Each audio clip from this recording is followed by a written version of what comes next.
আমার প্রিয় বন্ধুরা শোনো, তোমাদের সবচেয়ে দামি কথা বলছি, যেটা তোমাদের সারা জীবন কাজে লাগবে।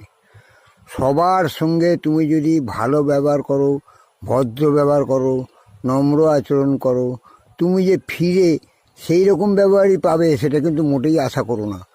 কারণ এটা সবার পক্ষে প্রযোজ্য নয়। পৃথিবীতে অনেক ধরনের লোক আছে, তারা এটার মানে বোঝে না এবং এটার ব্যবহার করলে যে কি সঠিক কাজ হয় সেটাও ওরা জানে না।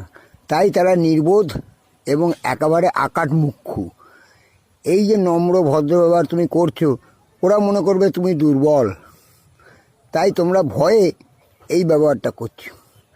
কিন্তু কোথায় তোমরা নম্র বা ভদ্র ব্যবহার করবে জানো? যারা সত্যিকারে ভদ্র, যারা তোমাকে সম্মান দেয়, যারা তোমাকে ভালোবাসে তাদের কাছে, যারা তোমাকে বোঝে মেন কথা।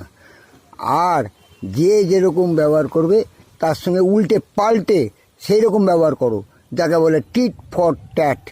যেমন কর্ম তেমন ফল। দেখবে ওরা সব জব্দ হয়ে যাবে। মানুষ এখন খুব সাংঘাতিক হয়ে গেছে, সালা গিরগিটির চেয়েও বেশি রং বদলায়। কখন স্বভাব বদলাবে, কখন তার চরিত্র বদলাবে, কখন সে নিজে বদলে যাবে সে নিজেই জানে না, বুঝলে? স্বার্থের খাতিরে সে নিজের ছেলে মেয়ে বউ সবাইকেই ত্যাগ করতে পারে, বাবা মা তো দূরের কথা। দেখছো না, আজকে ওরা স্বার্থের খাতিরে নিজের বাবা মাকে পর্যন্ত বৃদ্ধাশ্রমে পাঠিয়ে দিচ্ছে। বউ হচ্ছে তাদের কাছে প্রিয়। বাবা, ফাটা কি জিনিস! ওই ফাটায় যদি একবার কল লাগিয়েছে, ব্যাস সেই কল একদম জ্যাম হয়ে যাবে, ও আর কল বার করতে পারবে না। এটাই হচ্ছে এখন বর্তমান সমাজের রীতি। এবং তুমি জানবে, সবসময় তুমি নিজে সৎ থাকবে, নির্ভীক থাকবে, ভালো থাকবে এবং সবসময় সত্যি কথা বলবে এবং ইনকামের ধান্দা করো। রোজগার করলে তোমাদের দাম থাকবে, রোজগার না করলে তোমার কোনো দাম থাকবে না, বুঝেছো? আমার ইউটিউবটাকে ফলো করো, আমার ইউটিউবটাকে সাবস্ক্রাইব করো, আমার ভিডিওটাকে তোমার ফেসবুকে এবং শেয়ার চ্যাটে শেয়ার করো।